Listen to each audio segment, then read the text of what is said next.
Those that have noped the F out of a relationship, what was your "they are probably crazy" red flag moment? After dating this girl for about a year, her parents surprised me with a contract stating that I would propose to my girlfriend within 3 months. I thought my girlfriend would share my concern, but she actually thought I was being irrational for not signing. I noped out of that one later and blocked the entire family from my life in every way I could. You know, some people are a little bit more subtle, just making little hints like, hey, have you ever thought about getting married? While others just make you sign a contract. She bit me twice. Once on my arm and then on my butt. These were not fun love bites. We were in an argument and the crazy broad got violent. Took a chunk out of both places. I finally slapped her so she would release her jaw from my butt. She was shocked. She called the cops and they showed up and arrested her. I was the one bleeding after all. Yeah, I've got this girl here that's bit me a few times too, and she's not even sorry about it. I didn't wash a bowl in the sink before work. I said, I went to do it but got distracted and I didn't. He decided to teach me a lesson by speeding the car up and then slamming the brakes on and stopped before hitting the car in front of us, stopped at the light. Then turned to me and said, I was going to smash into them, but I didn't. Yeah, he didn't last long after that. It was weird, and looking back it didn't make sense what he said, but it scared the crap out of me at the time. Oh, you didn't clean your dishes? Well, I guess it's time to just take us both out. I called her pretty. She did not like this. She got quite angry, then tweeted something to the tune of, every girl deserves to be called beautiful every day. Well, it sounds like her appearance is probably a lot better than her personality. My ex said that if I was locking the bathroom door, I was probably hiding something from him. And a couple of times he pretended to break up with me to see my reaction. When I cried, he laughed at me and said he was glad I cared about him. What a mature 30-year-old man. I'm glad he's not part of my life anymore. Hey, it just sounds like a bunch of prank channels on YouTube where they're just like, hey, let's just fake my own death just to see how much they freak out, and then we'll come out and say it was all a joke. We went to an amusement park, and she demanded we rode the same ride 4 times in a row and would throw a fit anytime I suggested anything else. The line for that ride was over 2 hours each time, and we basically waited in lines for the whole day. Hey, when there's only one good ride in the park, there's no time to waste on anything else. I was admitted to a hospital after nearly having a heart attack. He texted me, asking what I was up to. I told him that I was in the emergency care, and that I almost died, and I was extremely upset. It was 2 a.m. He replied, cool. Yeah, real charmer there. I thanked her for advice that she'd given me by texting, thanks for the advice. And she flipped out, asking me why I was always being so sarcastic and passive-aggressive. She could not believe that I legitimately thought it was thankful. Don't remember what it was anymore, though. Yeah, that's always fun, when you're just having the most mundane conversation, but the other person just wants to take everything you're saying and completely twist it into something different. So then you're just like, alright, I'm just gonna not talk to you anymore. He yelled at me and accused me of cheating because he found another man's pubic hair on my toilet seat. It was a dog hair. He still didn't believe me when I got the dog and compared its fur to the hair found on the toilet seat.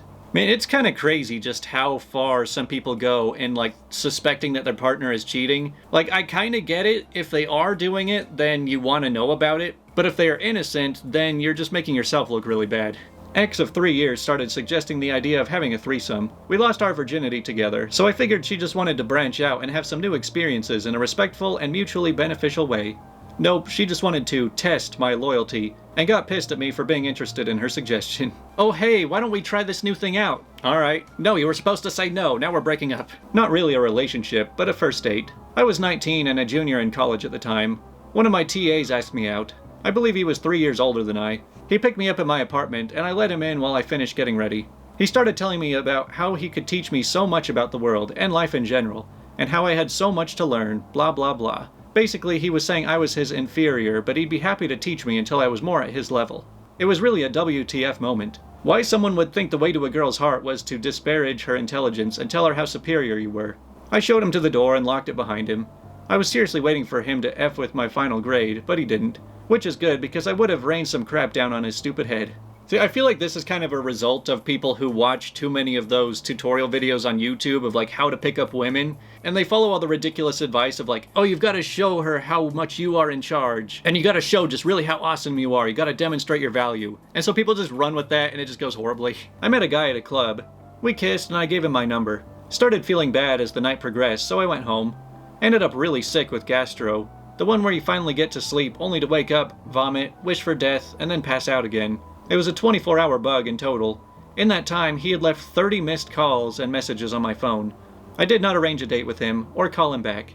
I had only met him the night before. Oh, come on, he tried calling you 30 times. He's obviously very into you. Not even dating, but going out on a few dates, and over text message goes, "Hey, I just wanted you to know that I've had many, many past partners. I've probably slept with at least 30 guys."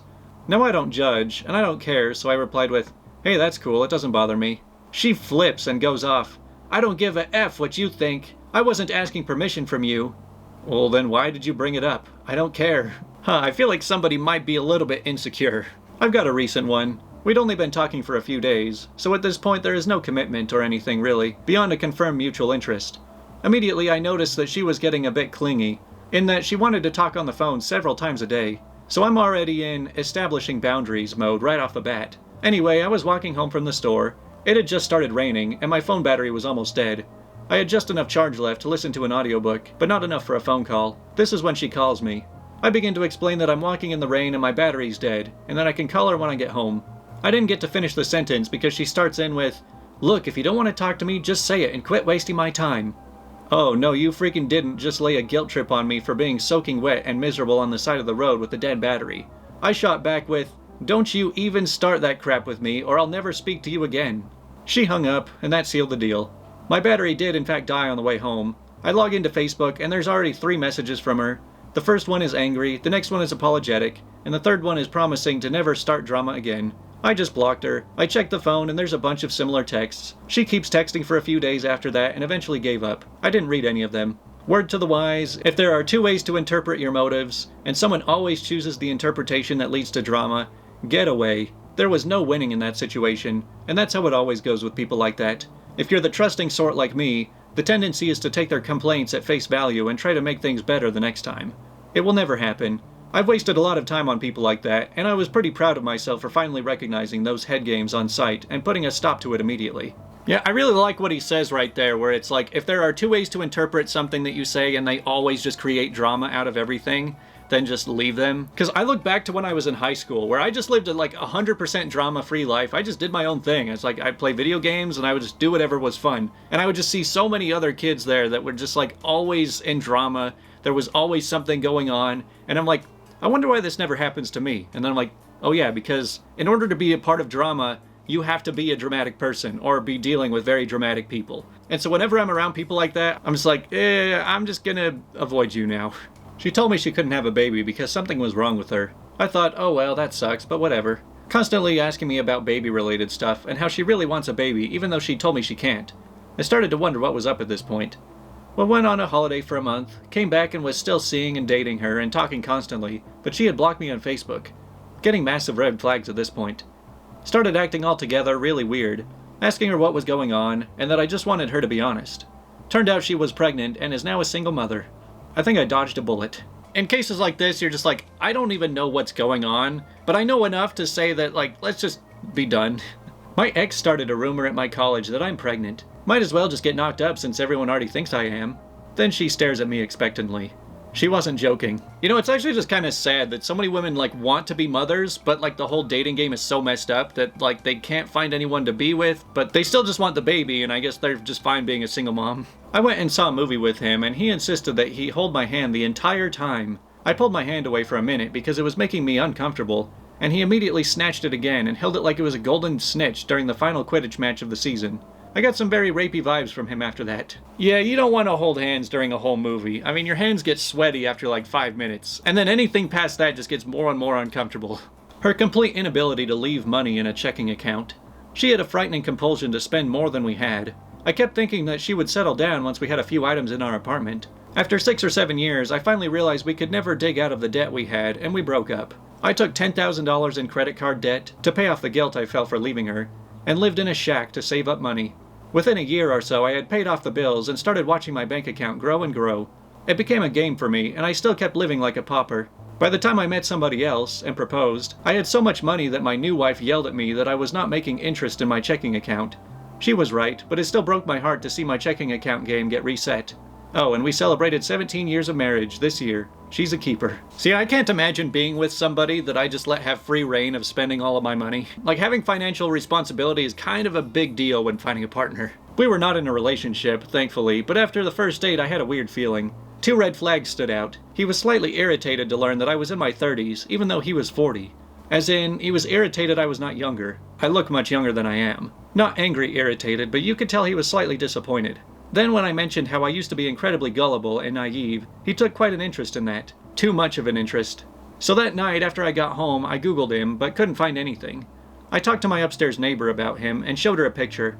Lucky for me, she knew who he was because he went to school with her ex-husband. Turns out I couldn't find him because he gave me a fake last name. Looked him up using the correct name, and what I found made me sick to my stomach. Not only was he almost 10 years older than what he told me, but he also had 1 conviction and 2 arrests for gross sexual imposition of a minor. I read the documents and their physical description matched mine to a T. Noped out of that situation really quick and told him to never contact me again. To his credit, he never did. Man, society is just so oppressive to these sexual predators these days. Like, what do they gotta do to get a date? I dated a girl who was the second girl I'd ever been with. I found out she was kinda nuts after she showed me that she liked to make her cat do backflips by physically flipping her poor cat upside down. So I stopped seeing her, and I later found out she had posted stories about us on her online journal, none of which were true stories. Then I found out she was killed by an alligator in Florida because she wanted to go skinny dipping in a pond in the middle of the night. Oh, okay, there were red flags of all different kinds in that story. Got mad at me because I couldn't get to the VA hospital that was a little over an hour away from my house. I was cooking dinner for my 2 young children and don't have any family near to watch them on such short notice. He said I obviously didn't care about him at all, and he wished he could have just died in Iraq. You know, standard mental abuse.